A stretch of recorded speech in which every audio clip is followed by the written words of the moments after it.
Premier voyage Saint-Louis, aujourd'hui au nord de Dakar avec Pierre Loti. L'écrivain est aussi militaire dans la marine, il passe sa vie à voyager. L'Algérie, la Turquie, le Japon, l'île de Pâques, Tahiti. Mais c'est le Sénégal qu'il choisit comme décor pour son premier roman.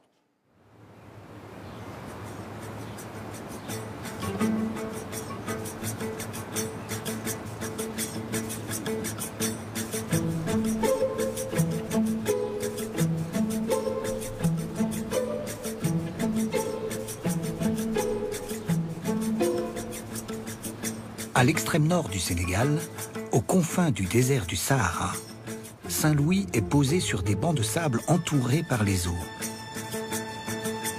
Cette ville archipel navigue entre deux mondes, l'océan Atlantique d'un côté et le fleuve Sénégal de l'autre. Saint-Louis constitue la pointe avancée de l'ancienne Sénégambie, un vaste territoire incluant le Sénégal que les Français ont conquis au XVIIe siècle. Parmi les militaires qui forment le bras armé de la colonie française, débarque ici en 1873 un jeune soldat nommé Julien Viaud. Ce jeune homme d'une bonne famille charentaise ne s'appelle pas encore Pierre Loti et n'est pas encore un grand écrivain voyageur. Mais c'est à Saint-Louis du Sénégal, justement, que son talent artistique va s'épanouir. Loti peindra des aquarelles, remplira des carnets de voyage. Mais il va surtout trouver ici matière à écrire son premier récit romanesque, le roman d'un spahi. L'histoire d'un Français transplanté au Sénégal qui y connaît un grand amour. Ce récit, empli d'exotisme, dévoile au lecteur une Afrique encore peu connue et décrite avec la sensibilité d'un poète.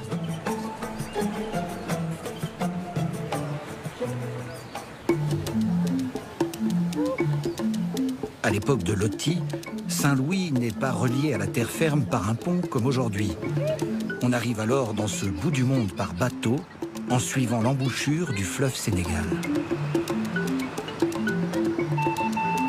Quand le jeune officier de la marine, alors âgé de 23 ans, y fait escale, il découvre un comptoir colonial en plein essor, débordant d'activités et de sensations dépaysantes, dans la chaleur moite des tropiques. Quand on arrivait à Saint-Louis, on sentait l'odeur d'arachide. Et donc, il y a des odeurs comme ça particulières, le henné ou certains produits que les femmes mettent, qui sont des produits traditionnels, ou l'encens qu'on met dans les maisons, ça donne tout ça une atmosphère un peu différente de ce qu'on a à Paris ou à Bordeaux. Pierre Loti commence par noter toutes sortes d'observations sur la ville et ses habitants, en ethnologue, plus qu'en écrivain. Et il a permis d'écrire et de raconter un peu cette vie saint-louisienne de l'époque. Saint-Louis, la plus ancienne ville européenne d'Afrique occidentale, fondée en 1659, a été baptisée en hommage au roi de France, dont Louis IX. Mais c'est 2 siècles plus tard que fut conçu son plan orthogonal avec une baguette de militaire par le gouverneur Faidherbe. La cité coloniale impressionne Loti par ses successions de maisons de commerce près du quai. Tenues à l'époque par des négociants, venus pour la plupart de Bordeaux, elles sont souvent aujourd'hui transformées, comme celle-ci, en maisons d'hôtes.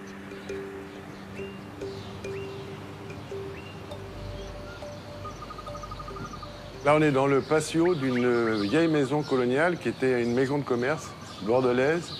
Et toutes les maisons avaient un patio et une cour intérieure qui permettait aux gens qui étaient là dans les maisons de commerce de s'abriter du soleil parce qu'ils avaient peur du soleil. Et donc, ils se mettaient à l'ombre des arbres comme ça, ils mettaient des nattes par terre, ils faisaient la sieste à l'ombre et en profitant de l'air qui circulait dans ces patios. Tout le bas de ces maisons, c'était des entrepôts dans lesquels ils stockaient les marchandises. Le haut était la partie où résidaient tous les commerçants, c'est-à-dire les Bordelais. Et donc en bas, c'était plutôt des Africains, et en haut, plutôt des Blancs. Des marchandises apportées d'Europe transitaient ici, aux côtés de produits venus de lointains villages africains par le fleuve Sénégal, qui contribuaient à l'atmosphère envoûtante des lieux.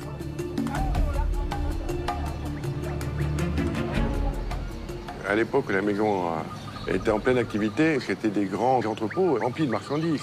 C'était des sacs de nourriture, de n'importe quoi, de charbon, de gomme, de sucre, je ne sais pas, enfin, tout ce qui pouvait, des tuiles, enfin, tout était rempli. Et il y avait un entrepôt qui était aussi grand que la maison, qui était rempli sur 20-30 mètres, qui était que des marchandises qui attendaient d'être embarquées. Et tous les jours ou tous les 2 jours, il y avait un bateau qui partait.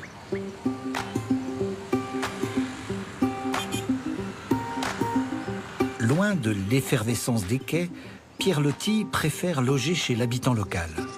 En particulier chez ces femmes métisses descendantes d'une union entre un colon blanc et une africaine qu'on appelle des signards.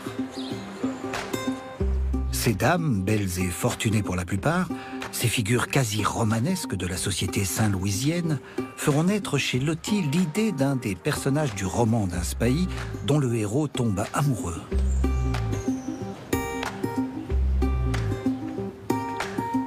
Chez les signards, Pierre Loti trouve en effet, sinon l'amour, du moins une seconde famille. Quand il est arrivé ici, il a dû sentir tout de suite une chaleur une chaleur au sens propre et figuré, avec les gens qui l'accueillaient, qui le nourrissaient sans rien lui demander, et qui sont devenus un peu remplacer sa mère, sa sœur, tous les gens qu'il avait abandonnés en France. L'ambiance pittoresque de ces maisonnées invite le jeune homme à l'écriture et aux divagations de l'imaginaire. En bas, de grandes cours, où venaient s'accroupir dans le sable les chameaux et les maures du désert, où grouillait un bizarre mélange de bétail et de chiens, d'autruches et d'esclaves noirs. Ces maisons sont ouvertes. On entend, comme maintenant, le bruit des oiseaux, on entend les bruits de la rue, on entend le tam-tam, on sent les odeurs, tout en étant dans sa maison. Il y avait des lions, il y avait des guépards. Moi, petit, je ne sais pas à l'époque de Pierre Loti, mais quand j'étais petit, il y avait un guépard à la maison. Mon père l'a donné quand on est né, parce qu'il avait peur qu'il nous mange. C'était l'Afrique, telle qu'on la voit, telle qu'on l'imagine dans les films de l'époque. Quelques dizaines de mètres séparent la ville de Saint-Louis d'une autre bande de sable s'étirant sur une trentaine de kilomètres entre l'océan Atlantique et le fleuve. Cette barrière naturelle est joliment nommée la langue de Barbarie, car y poussaient autrefois des figuiers de Barbarie. Cette langue est animée par le village de pêcheurs de Guet-Ndar. S'y accrochent par milliers de longues pirogues à éperons, à museaux de poissons, comme les décrit Loti. Aujourd'hui, le village est bien plus dense qu'alors, mais Guet-Ndar reste un lieu à part, où l'Afrique a repris ses droits sur l'Europe coloniale. Quand j'étais petit, d'ici, de l'île, on voyait bien le village de Guet-Ndar avec ses cases. Il n'y avait pas beaucoup d'habitations en dur. C'est venu après. Et alors, ça faisait une impression étrange pour nous qui étions les citadins, les habitants de l'île. Guet-Ndar était vraiment un quartier tout à fait hors du monde. Hein. C'était le Japon, si j'ose dire. Hein. Quand on traverse le pont, on est à Guet-Ndar, on est dans un autre espace. Au contact de ce monde-là, la plume du jeune Loti se délie chaque jour un peu plus. Le village de pêcheurs deviendra même l'un des décors principaux du roman d'un Spahis. Ce Spahis, un cavalier de l'armée coloniale, qui pourrait d'ailleurs être Loti lui-même. On voit bien que Loti est bien rentré dans le cœur de ce village. Il a saisi un peu l'âme de ce village de Guet-Ndar. À l'époque, on pratiquait beaucoup la danse folklorique, le sabar, n'est-ce pas? Et ça aussi, c'est une chose qui a beaucoup interpellé Loti. On le voit bien dans le roman d'un Spahis. Hein. Au XIXe siècle, la langue de Barbarie était plus sauvage encore qu'aujourd'hui. Pierre Loti aimait à parcourir à cheval ces longues plages de sable qui faisaient encore alors 4 à 5 kilomètres de large et constituaient pour le jeune homme une terre d'aventure et de découverte. Loti sort d'ailleurs aussi ses pinceaux et ses aquarelles et observe avec fascination les différentes ethnies qui peuplent la langue de Barbarie. Il y avait là des figures extraordinaires venant de l'intérieur, des caravanes pittoresques de Maures ou de Peuls qui descendaient la langue de Barbarie, des tableaux impossibles à chaque pas, chauffés à blanc par une lumière invraisemblable.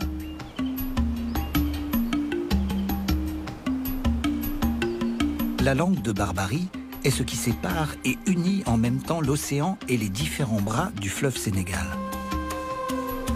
Ce fleuve a toujours joué un rôle essentiel. À l'époque de Loti, il charriait toutes les marchandises. Les perles, la gomme arabique, la poudre d'or, les peaux, acheminées par pirogue pour être entreposées à Saint-Louis. Des routes rejoignent aujourd'hui la ville, mais les fleuves sont toujours empruntés. Toutes les voies, tous les fleuves qu'on voit là, tous les bras de fleuve, en fait, des petits bras de fleuve où les gros bateaux ne peuvent pas aller, servent quand même au commerce, au transport de marchandises, de personnes surtout. Et on emmène les gens des villages qui habitent dans les îles sur les bras de fleuve en ville pour aller voir le médecin, pour faire des courses, pour vendre des légumes, pour vendre du poisson. Sauvages et exotiques, la faune et la flore de la langue de Barbarie attirent l'œil du dessinateur Loti. Il n'hésite pas à s'aventurer en pirogue le long des fleuves, à la différence de ses amis militaires qui préfèrent le confort de la ville. Et c'est un peu dans ces zones-là où Loti aimait se promener à l'époque et qu'on pouvait y croiser des lions, des crocodiles, enfin plein d'animaux sauvages qui ont malheureusement disparu aujourd'hui. Mais c'était des zones très sauvages, on va dire, au vrai sens du terme. Cette nature n'a pratiquement pas changé depuis. Le parc de Djoudj, à une soixantaine de kilomètres de Saint-Louis, abrite environ 3 millions d'oiseaux. Ce sanctuaire vital mais fragile constitue un havre de paix pour ceux qui le parcourent, comme aimait tant à le faire Pierre Loti. Il s'évadait, il s'échappait. Il y trouvait la paix, une paix qu'il pouvait trouver peut-être que là, ça lui permettait d'être tranquille pour dessiner, pour penser. Et donc il fuyait un peu peut-être la civilisation, entre guillemets, et sur chaque bras de fleuve qu'il a essayé, il vivait une petite aventure. C'est cette rencontre avec l'exaltation et la poésie de ce bout d'Afrique qui donnera naissance au roman d'un Spahi. Publié 8 ans plus tard, en 1881, le premier roman signé Pierre Loti rendra ce nom aussitôt célèbre. Saint-Louis, la ville archipel, classée aujourd'hui au patrimoine de l'UNESCO, aura fait d'un jeune marin français d'à peine plus de 20 ans l'un des premiers grands écrivains voyageurs.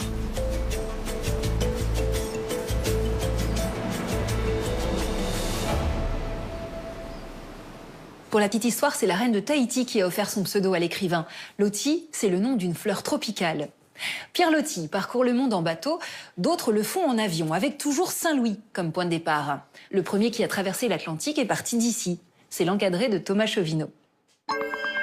Un peu de métal, un peu de bois, un peu de toile tenue par des cordes à piano, des moteurs de 300 chevaux. Il s'appelle l'AT28, Potez 25 ou Breguet 14. Ces coucous-là ont fait la gloire de l'aéropostale.